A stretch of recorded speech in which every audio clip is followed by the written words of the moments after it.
abençoada, né? Muita chuva. Vamos dar início com uma oração. Senhor Deus, meu Pai, muito obrigada por estarmos aqui, ó Deus, reunidos na tua presença. Obrigado, Senhor, pela sua vontade. Obrigado pela vida, Senhor. Peço que o Senhor esteja abençoando cada família aqui representada, aqueles que estão a caminho, que o Senhor esteja guardando. Esteja, Senhor, com o estudo da palavra. Usa, Senhor, teu servo, o pastor Paulo, Deus, para estar ministrando, Senhor, a tua palavra, e que nossos corações sejam terra fértil, Deus, para estarmos aprendendo mais e mais de ti. Seja, Senhor, com a vida, Senhor, daqueles que não puderam vir, né? Que esteja cuidando de nós, que estejam participando também, e abençoe um pouco mais a noite, Deus, para que possamos estar louvando e engrandecendo o teu santo nome. Muito obrigado por tudo, perdoa as minhas falhas, em nome de Jesus, amém. Vamos ler lá em Êxodo, capítulo 3, tem tudo a ver, né, com a missão. Capítulo 3, 8, 9 e o 10.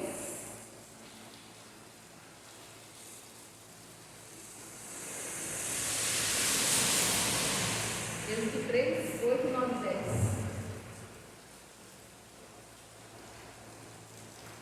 Amém? Lá nos versículos, né?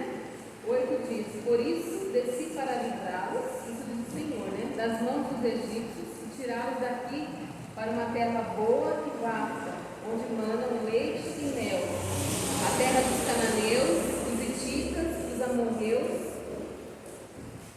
dos ferrezeus, dos heveus e dos jebuseus. Pois agora o clamor dos israelitas chegou a mim, e tenho visto como os egípcios os oprimem. Né?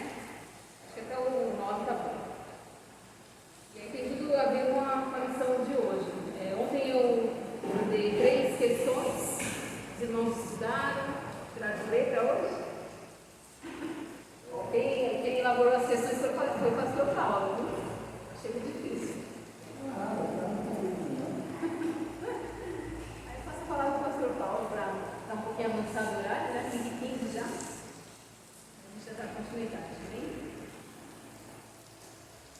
Boa tarde, graças a paz, irmãos.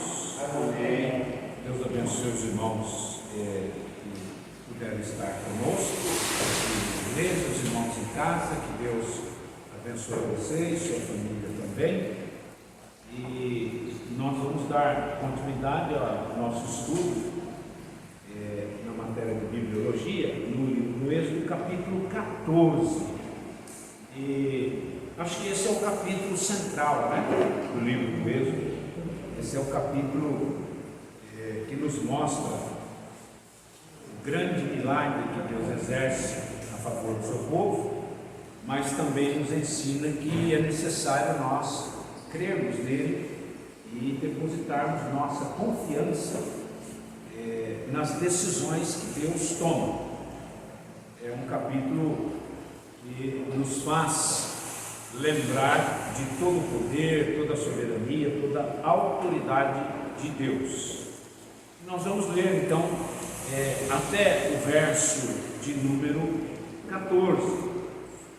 Êxodo 14, 1 ao 14. Disse o Senhor a Moisés: fala aos filhos de Israel que retrocedam e se acampem de fronte de Pi-Hairot, entre Migdol e o mar, diante de Baal-Zephon, e em frente dele vos acamparei junto ao mar. Então Faraó dirá para os filhos de Israel: estão desbaratados, algumas Bíblias dizem desorientados, estão desbaratados na terra, o deserto os encerrou. Endurecerei o coração de Faraó para que os persiga, e eu serei glorificado em Faraó e em todo o seu exército. Saberão os egípcios que eu sou o Senhor. E eles assim o fizeram. Sendo, pois, anunciado ao rei do Egito que o povo fugia, mudou o seu coração, o coração de Faraó, e dos seus oficiais contra o povo. E disseram: o que é isso que nós fizemos? Permitimos que Israel nos deixasse de servir? E aprontou o Faraó o seu carro, tomou consigo o seu povo, tomou também 600 carros escolhidos e todos os carros do Egito com capitães sobre todos eles. Perdão. Porque o Senhor endureceu o coração de Faraó, rei do Egito, para que esse perseguisse os filhos de Israel. Porém, os filhos de Israel saíram apressadamente, algumas Bíblias dizem afoitamente, e perseguiram os egípcios, todos os cavalos e carros de Faraó e os seus cavalarianos e o seu exército, e os alcançaram acampados junto ao mar, perto de Pi-Hairote, de fronte de Baal-Zephon.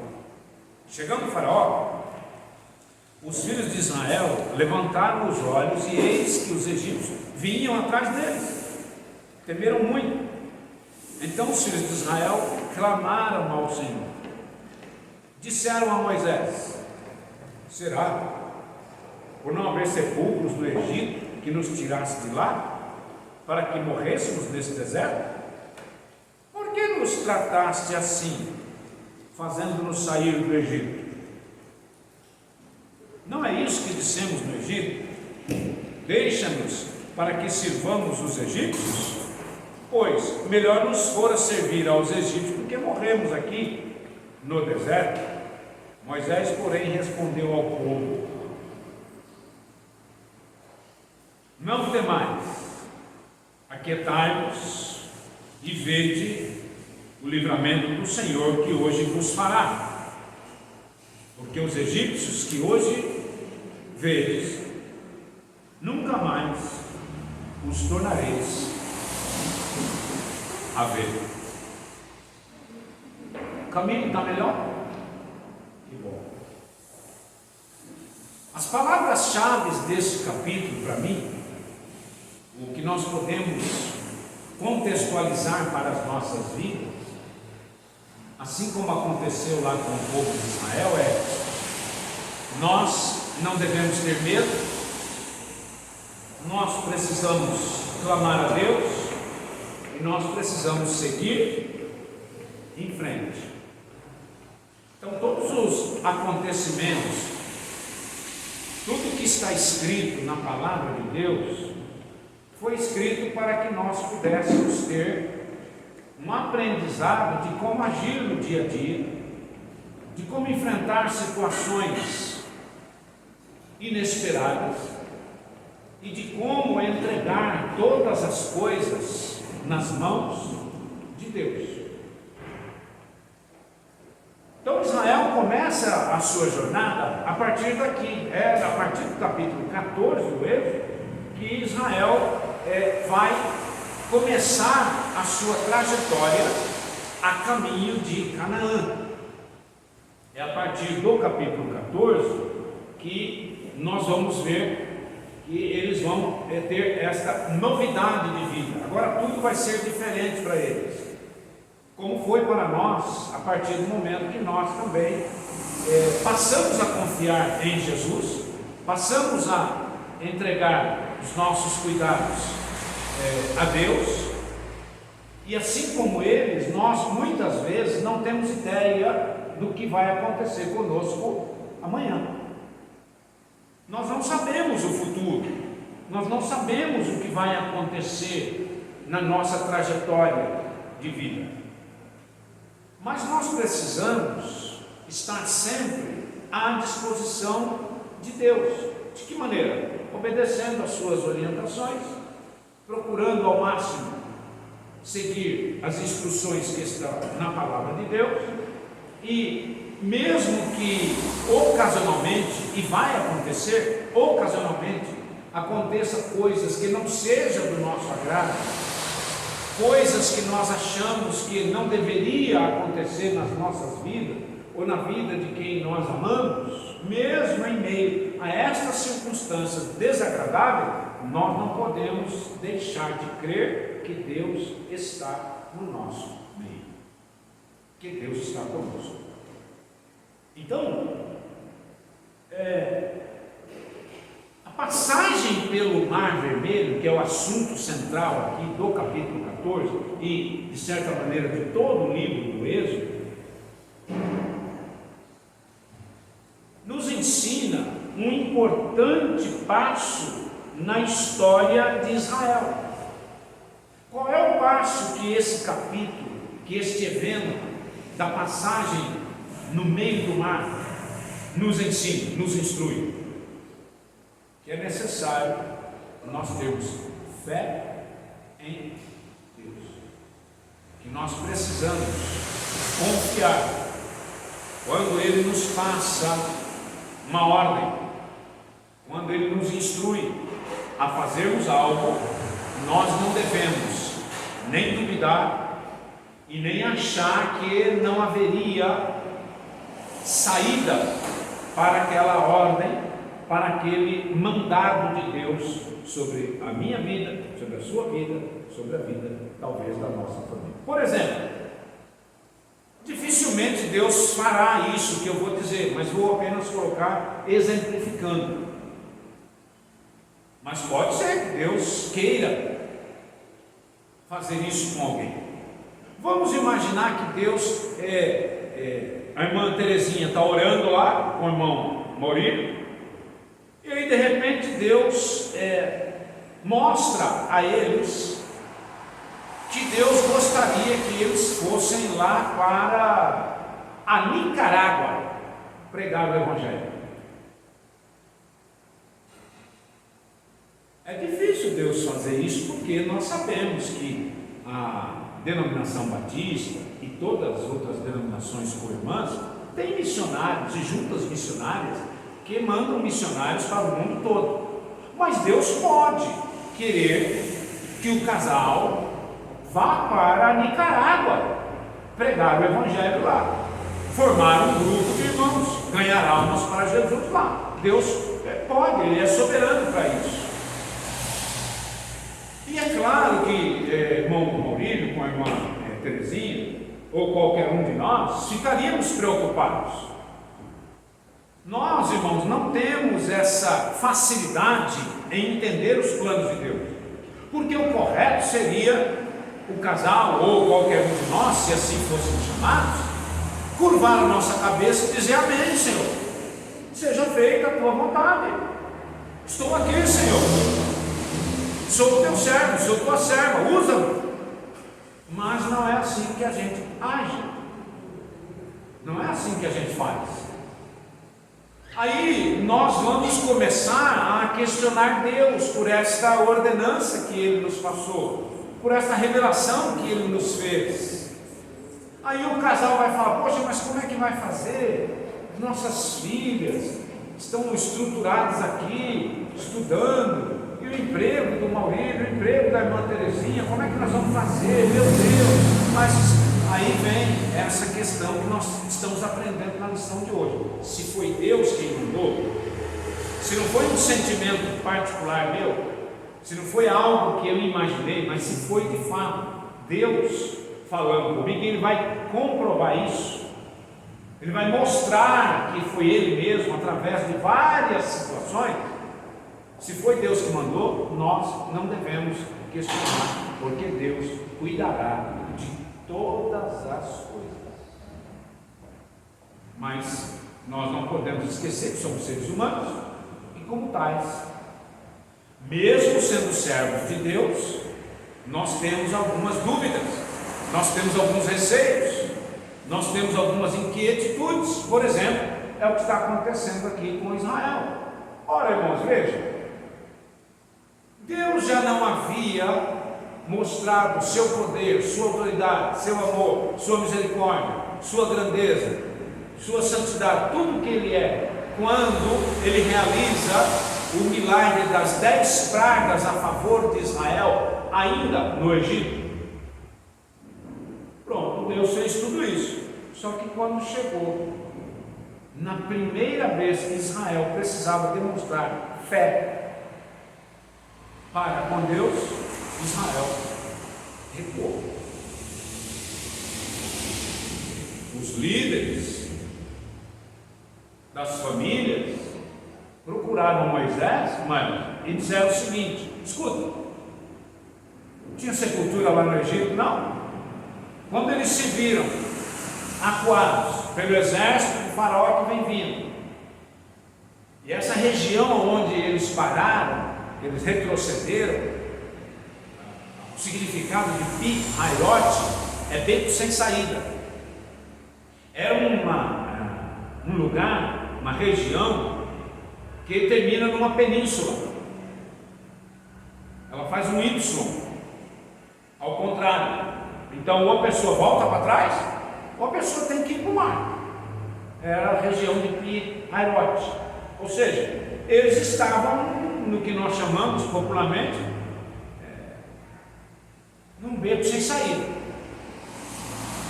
Estavam sem conseguir locomoção. E aí o pavor bateu. Mas o sentido disso é nos mostrar que se foi Deus quem mandou, Deus vai dar uma alternativa. Deus vai dar uma saída. E foi Deus quem tirou eles do Egito e mandou eles marchar a caminho de Canaã. Tudo bem até aí? Pronto.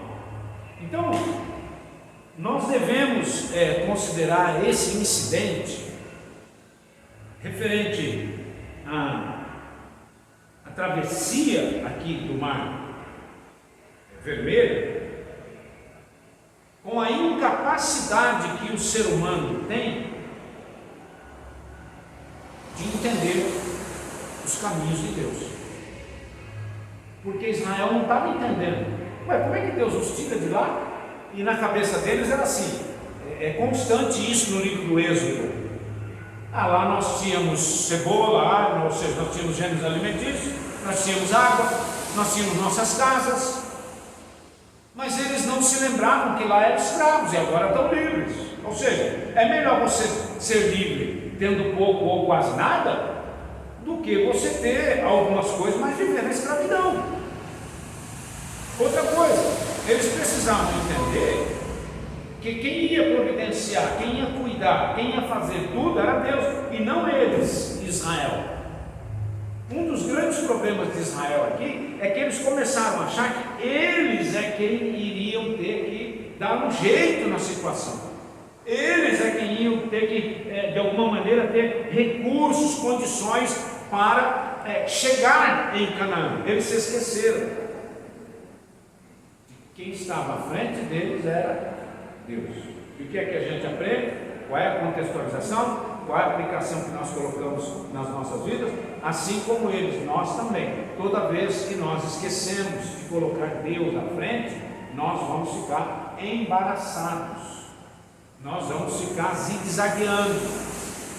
Nós não vamos conseguir resolver os problemas à altura. Tá bom? Então, aí no verso de número 4, por exemplo, olha só o que acontece.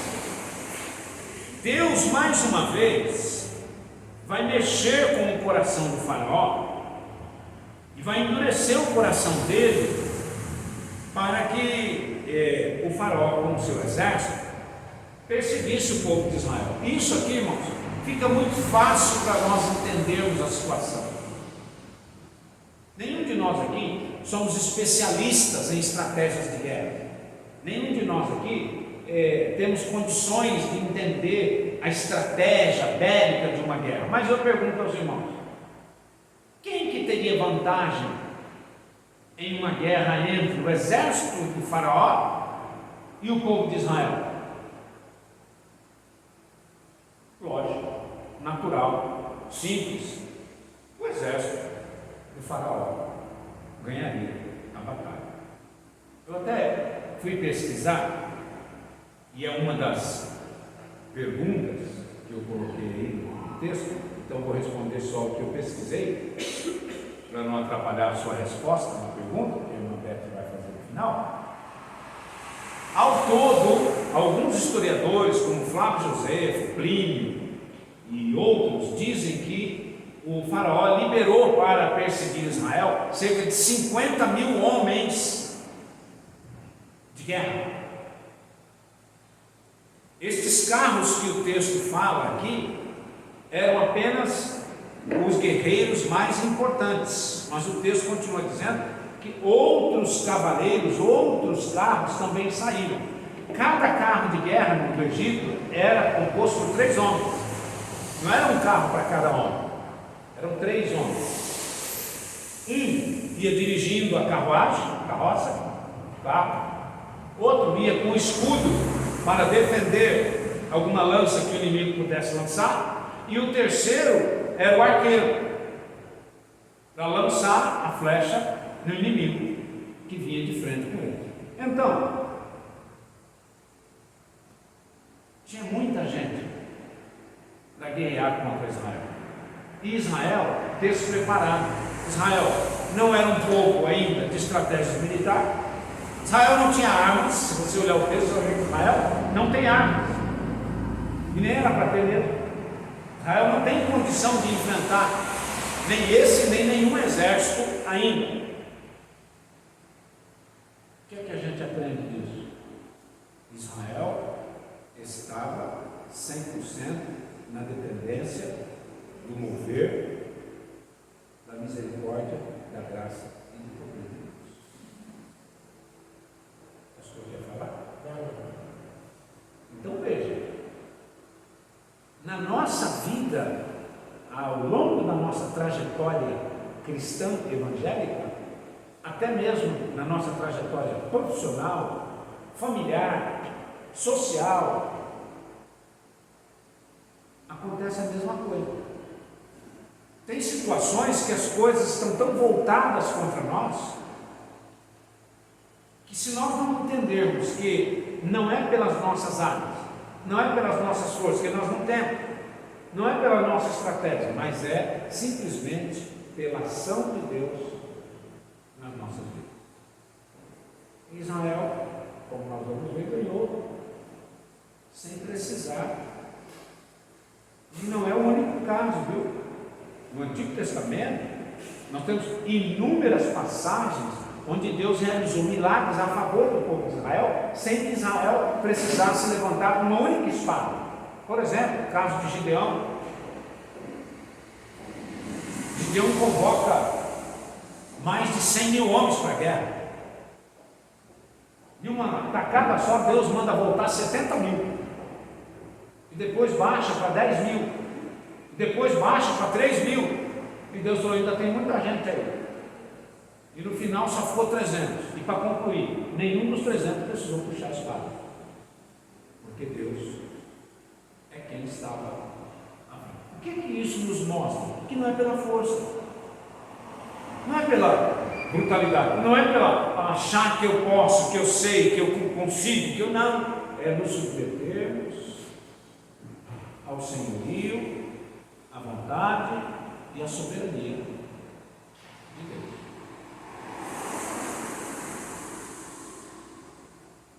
Então, o que esse texto também nos ensina é que Deus estava criando uma oportunidade para mostrar a eles que Deus jamais os deixaria e que nem sempre eles viveriam em uma zona de conforto. Agora vai falar com a gente.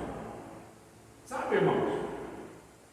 Muitas vezes o povo de Israel, seja no Antigo ou no Novo Testamento, achavam, como alguns interpretam até os dias de hoje, um versículo muito famoso, quem lembrar de qual não está, pode até falar, eu não lembro, mas eu sei que tem.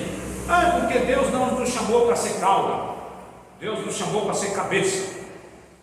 E fazem deste versículo grandes temas, nada contra, não tem problema nenhum. Mas o contexto do assunto não é o que as pessoas ensinam aí, não é o que as pessoas pregam. Aqui está acontecendo a mesma coisa. Israel, assim como nós, e isso é o que a gente aprende no texto,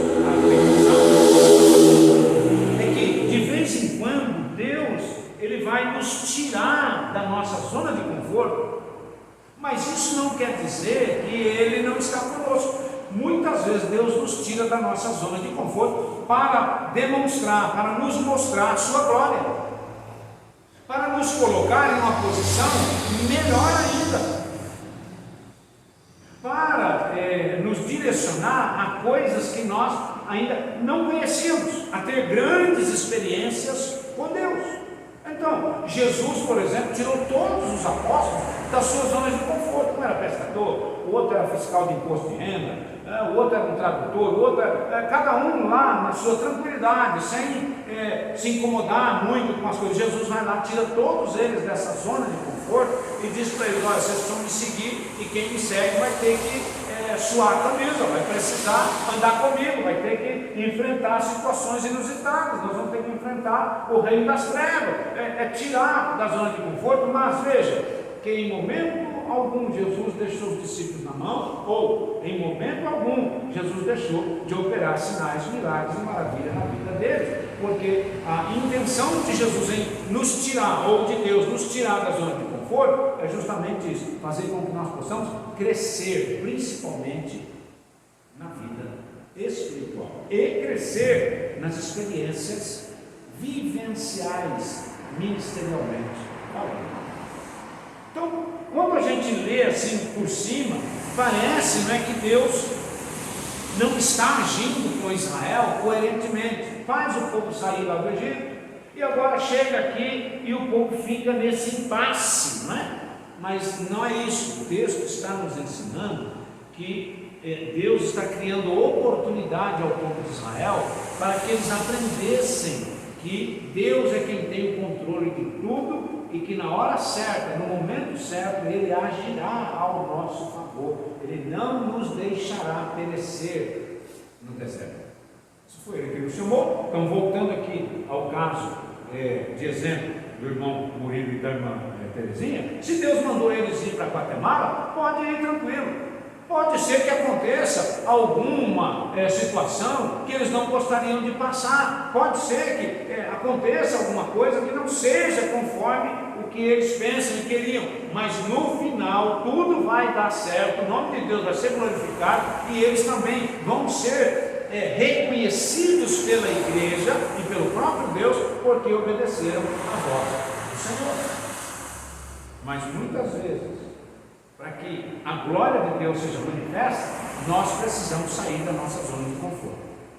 A Mambete, esses dias, falou aqui que ela tomou a decisão de participar ativamente na liderança da escola dominical, mas não foi fácil. Teve que tomar a decisão. Estava lá na zona de conforto, tranquila, chegada, mas com certeza, uma pessoa que ora, uma pessoa que lê a Escritura, uma pessoa que tem comunhão com Deus, uma pessoa que quer ver a igreja de Deus crescer, uma pessoa que tem um relacionamento com a igreja, com os irmãos, a gente se sente incomodado, a gente percebe quando não estamos sendo ativos como deveriam, e aí então a gente se coloca à disposição do Espírito Santo, à disposição de Deus, e a gente sai da nossa zona de conforto. Olha, irmãos, 5h40 da tarde, muitos irmãos podiam estar em casa, tirando um cochilinho antes do culto, domingão, depois da macarronada com frango, pesado, trabalhou a semana inteira, está cansado, está exausto, é a zona de conforto, mas nós temos um compromisso, não é com o pastor Paulo, não é com o pastor Adolfo, um compromisso com Deus para que a obra de Deus continue sempre ativa, vá avante, incentivando outros a vir, a gente sai da zona de conforto. E é importante nós ressaltarmos que, relacionado à obra do Senhor, sempre parece tudo difícil, parece que não é para fazer, parece que não é a hora, não é o momento, né? Os irmãos já perceberam isso. Tudo que a gente quer combinar e planejar para a obra do Senhor, a gente enfrenta assim mais dificuldades, mais críticas, mais possíveis, né? Mais impossibilidades. Por quê? Assim como o nosso Deus quer que nós trabalhemos, sejamos úteis, frutíferos, no meio das nossas almas, Ele quer. Então, qualquer abertura, qualquer brecha que a gente vai dar, Ele vai usar para colocar lá algum incômodo, né? Alguma coisa, olha, não vai dar certo, a dúvida, precisa ser feito agora. Então, é assim. E na nossa vida material, a gente vai sempre dando um jeito, né? Então, precisa desse reconhecimento da dependência que temos do nosso Deus, que a obra é dele, ele me chama para trabalhar, somos seus servos, né? E temos que muitas vezes lutar mesmo contra aquelas afrontas, contra nós mesmos que muitas vezes estamos nos acovardando, não sentindo ânimo, né, para uma determinada obra. Precisa ter resistência mesmo, é verdade. É o caso que está acontecendo aqui com o povo de Israel. Vejam, eles começaram a murmurar contra Moisés, e de certa maneira a murmuração contra Moisés é contra Deus, da mesma maneira que a murmuração contra Samuel foi contra Deus. E eles não estavam compreendendo aqui que Deus iria agir. O que é que está acontecendo? Não, o inimigo, ele é tinhoso, o inimigo é sorrateiro. Veja que o inimigo não usou pessoas comuns lá do povo, assim, não, foram os líderes. Qual é a ideia aqui? Influência. Nós não temos hoje aí os chamados influencers digitais. Está vendo um dia a entrevista de uma moça? Nada contra, a pessoa pode ter 200 milhões de seguidores, isso não me incomoda. Mas me incomoda é a falta de coerência no que a pessoa está dizendo e milhões de pessoas seguindo. Então, a mesma coisa acontece aqui nas Escrituras Sagradas. O que é que o povo deveria ter feito com esses líderes que passaram a reclamar contra Moisés? Não, peraí. Moisés foi chamado por Deus, ele é o nosso líder, através das mãos dele de Arão, Deus realizou sinais, maravilhas e milagres. Vocês não contribuíram com nada, na verdade, tá bom? E nós vamos seguir a orientação de Moisés, vinda da parte de Deus. Nós não estamos com vocês, mas não foi isso que aconteceu. Deixa eu dizer uma coisa aos irmãos com todo cuidado. O povo, no geral, é muito vulnerável. E eu dou graças a Deus que aqui na denominação batista não é assim. Irmãos, sintam-se privilegiados, porque o que eu estou dizendo é verdade. Os irmãos batistas, os irmãos históricos, batista, presbiteriano, metodista, luterano, têm uma fé mais centrada na Escritura, na leitura bíblica, no compartilhamento da vida de igreja, socialmente falando. Muitas igrejas pentecostais e neopentecostais não são assim. Às vezes, eu já vivi muito isso, de ensinar, instruir durante 5, 10, 15, 20 anos, aquilo que a Bíblia fala, aquilo que a Bíblia ensina, aquilo que a Bíblia pede. Aí de repente aparece alguém que eles não conhecem, não sabem de onde saiu, e inventa lá uma heresia qualquer, como por exemplo, há poucos anos atrás, talvez não alcançou os irmãos aqui, mas algumas igrejas que eu conheço alcançou. Era um negócio dentro de ouro, era um negócio com riso, sangue, era um negócio de tantas heresias. Mas eu pergunto aos irmãos, estes irmãos não estavam sendo instruídos na palavra de Deus? Claro que sim. Mas a vulnerabilidade, o povo é muito vulnerável, o povo é muito inconstante. Então não se engane, muitas vezes vai acontecer isso, de a maioria não entender que a necessidade ou a realidade está com a minoria e não com a maioria. E o povo então, aqui voltando, eles simplesmente faltaram com a fé. Veja aí, versos 10 a 13, vamos recapitular, estou dando um salto aqui. Versos 10 a 13 do capítulo 14 diz o seguinte, então, chegando o faraó, os filhos de Israel levantaram os olhos e eis que os egípcios vinham atrás deles e temeram muito. Aí, tudo bem, irmãos, é natural a gente ter medo, né? No caso aqui, é natural ter medo. Imagina, bem vindo as carroças lá, todas aparelhadas, cavalos enormes e os egípcios lá com brado de guerra, claro, mas nós não podemos esquecer que eles estão sob a liderança de Deus. E aqui foi uma falha muito grande de Israel. Não era para temer, não era mais para ficar com o coração apavorado. A angústia, a agonia, o medo da morte não pode mais fazer parte da vida daquele que tem comunhão com Deus, daquele que entregou sua vida e os seus cuidados a Deus.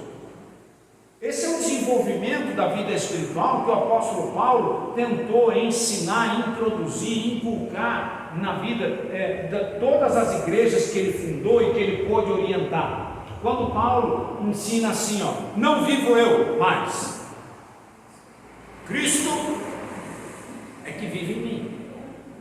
Em uma ocasião, Paulo chegou em uma cidade para pregar o Evangelho, e algumas pessoas, por medo dele ser morto, disseram assim para ele, profetizando a ele: olha, tiraram o cinto dele, e a pessoa tirou, então, o homem que usa esse cinto aqui, se continuar desse jeito aí, é perigoso até ser preso, vai ser espancado se você sair para pregar Jesus. A resposta de Paulo foi a seguinte: eu estou pronto, não só para apanhar, para sofrer qualquer dano na minha carne, mas se necessário for, dar a minha própria vida pelo Evangelho de Cristo.